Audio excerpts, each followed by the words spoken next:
What's going on, guys? My name is Steve. Thank you for stopping by my channel. Today we're going to be reacting to how clotted cream is made in England. I still don't know what clotted cream really is. I understand that people in England and probably the entirety of the UK use clotted cream on your scones and things like that. But before I started this channel, I had never heard of clotted cream before, and I still haven't seen it in person or tried it. So I'm really curious, what exactly is it? How do you make it, and kind of what's it taste like, and what's the texture and things like that? You know, in America, we obviously have heavy cream, and you know, we'll take heavy cream and we'll turn that into whipped cream, and if you churn it long enough, you'll turn it into butter. And I'm kind of curious what the difference between that kind of almost buttery heavy cream texture and clotted cream is, if you understand what I'm saying. You know, is clotted cream, is it aged, or, you know, what exactly is different between clotted cream and what you'd get if you churned heavy cream long enough to get to that kind of thick texture? So anyways, guys, enough rambling from me. Let's go ahead and dive in and learn how clotted cream is made in England. The queen of afternoon tea served with scones and strawberry Oh, jam. that looks good. Clotted cream is sometimes confused with butter for its thick, rich texture. While it contains some butterfat, a lot of it actually, clotted cream isn't churned as butter would be. Instead, its butterfat is separated slowly, following a precise, lengthy process that here in Cornwall has been passed down over generations. We're in Roon Minor, Cornwall, and today we're going to find out how clotted cream is made. I can't wait to taste it. Let's go see how it's made. Just by looking at it, it has the consistency of ice cream. It looks a bit like ice cream. It does. The texture yeah, of does. butter. Yeah. And the taste of cream. Of like, milk cream. Yes, yes. So it's really like these three things together. Dude, that looks so good. Guys, okay. I know a lot of you know by now, because I've talked about it quite often, that I'm not a cheese fan. I don't like cheese, but I love ice cream, milk. I like yogurt. I love cream, heavy cream, whipped cream, butter. Like, I love most dairy products. I'm not a fan of cheese. This looks so good. But does it have like a cheese taste? Because if it did, I probably wouldn't like it very much. But if it has more of like, just like she said, just like a very mild, like just a cream taste, that taste you would get kind of like a whipped cream or something. Just a natural whipped cream is kind of like a very neutral taste. I wonder how it tastes, but it looks so good. That looks so good, man. Together. And all come from milk. Very clever product, milk. Yeah. Yeah, it is. And how did that clever milk turn into such a product? Well, clotted cream starts with fresh milk that is pasteurized at 63 degrees Celsius for 30 minutes. This temperature is ideal to preserve its creamy flavor without burning it. It is then cooled down to no more than 36 degrees to force the milk to separate into fat and liquid.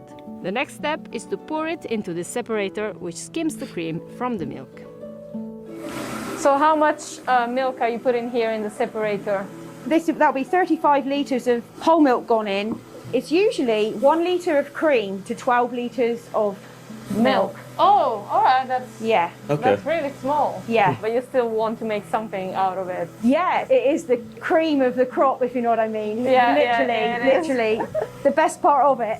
It's not easy to get it right. Yeah, why is that? Well, I think it's the temperature, you know, of when you process the milk as well, to make sure you actually start separating it at the right temperature, the right consistency of cream.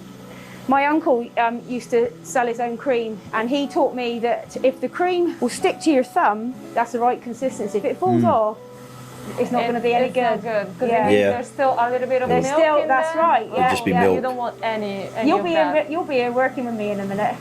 Oh, this is your test. Oh, it looks like nail polish. That's good. The separation is done twice to get the richest cream possible. Once the separator is off, Claire takes it apart to explain to me how it works. Here you can see a series of discs. When the machine is on, they spin and push the skim milk through these holes, while the cream, which is heavier, flows to the bottom. As each particle of milk goes through, these spin at such a rate, each one of them. All the cream, there's loads. They all are separated, coming off like that. We obviously take them all off every time we use them. But there's a lot of fat as well that's kept in here. Oh, Oh, wow. It's probably really good for your skin. I bet that is. It's like a moisturizer. The fresh cream is then poured into little pots. By skimming the milk twice, what we've got is Wow. double cream. To become clotted cream, it will need to be left to set for 12 hours in the fridge. During this time, the thickest part of the cream rises to the surface, creating clots.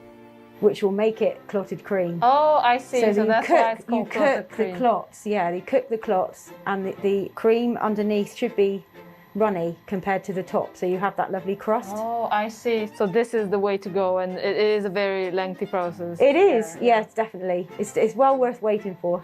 Look nice and bubbly. They do, yeah. After spending the night in the fridge, the pots are ready to be cooked. Claire tells me she's found the perfect temperature and baking time to be 85 degrees Celsius for 1 hour and 30 minutes.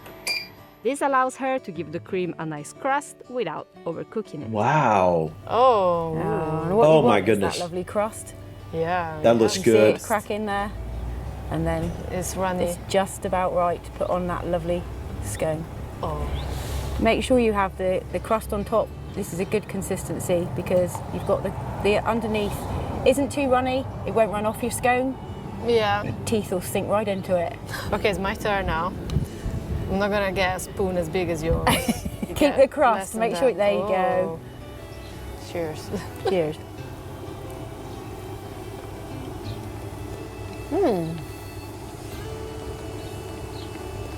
That nice. was felt it. Yeah, you do feel it. Yeah. You definitely need a scone to go You- with you're it. not- you need yeah, to you're take. not supposed to eat you're it not like really that. meant to eat it on its own.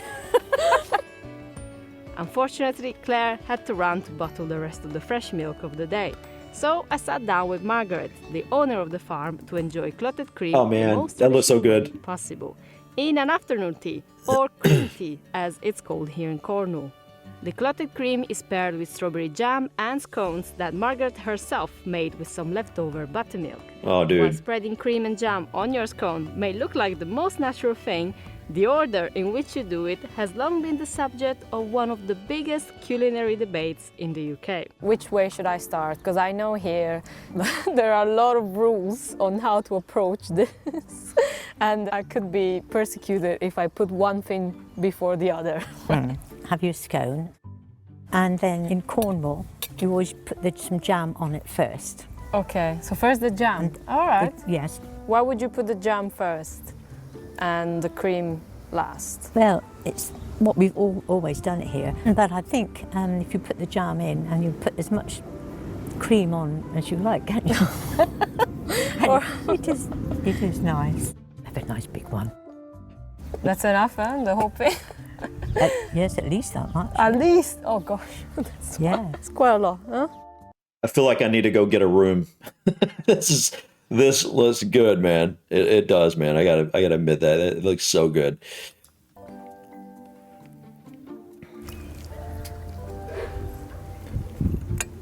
Very good, this cream. Nice.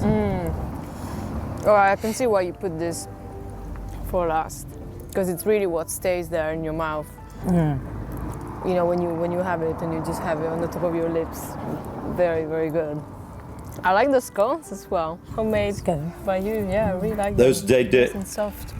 To me, like that looks like this looks just like what I would know as a biscuit. I mean, I know a lot of people believe that the biscuits that we have in the U.S. and scones are different. I think they are depending on where you go different, but these look like homemade biscuits what I would call biscuits that my grandma would have made. You know, I don't know what they taste like exactly, but they look like just like them. So, and she used to put butter and preserves on them. So we did do something similar, but obviously I've never heard of clotted cream before. So, and I'm sure this is different. So, anyway. Crumbly in the core. Good. Everything together is so nice. Yeah, it's true. Jam and cream. Jam and cream. Yeah, because the jam is first and the cream goes last. It's not cream and jam. Guys, Well, you know, when you oh my goodness. That looks delicious. Man, you know, like I said, I don't like cheese, but I don't think now I see this. I don't think this has that cheese flavor. So I think I'd really like this because I do like cream. I like heavy cream. I like whipped cream.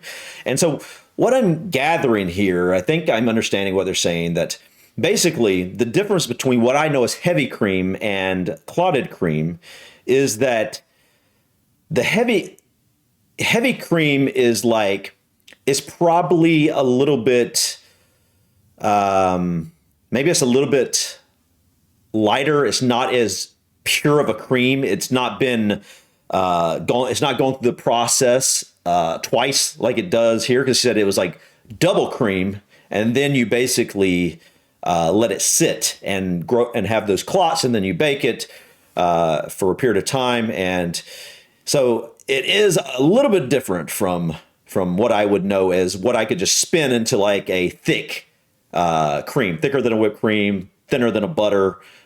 This is something completely different. So I think I'm understanding more about what this is now. And yeah, I would definitely like to try this. It looks delicious. I don't know what to say other than, yeah, I wish I had that right now. I would absolutely tear into that if I had that right now. That looks so good. It's been forever since I had anything like what I would know. Growing up, I liked jelly biscuits, jam biscuits, preserved biscuits, if you will. I would take a butter biscuit. It didn't have thick amount of butter. It was just like melted butter after the biscuit was baked. And then I would put, you know, jam or jelly or whatever on it. And man, that's so good. I love butter biscuits, love jelly biscuits. And I think I would absolutely love this as well. So definitely something I look forward to trying at some point. But anyways, guys, thank you so much for stopping by. Please click that like button. Feel free to drop your comments or suggestions about this video or others. And don't forget to subscribe to continue to follow me on my journey to discover my British and Irish ancestry. Until next time, guys, peace.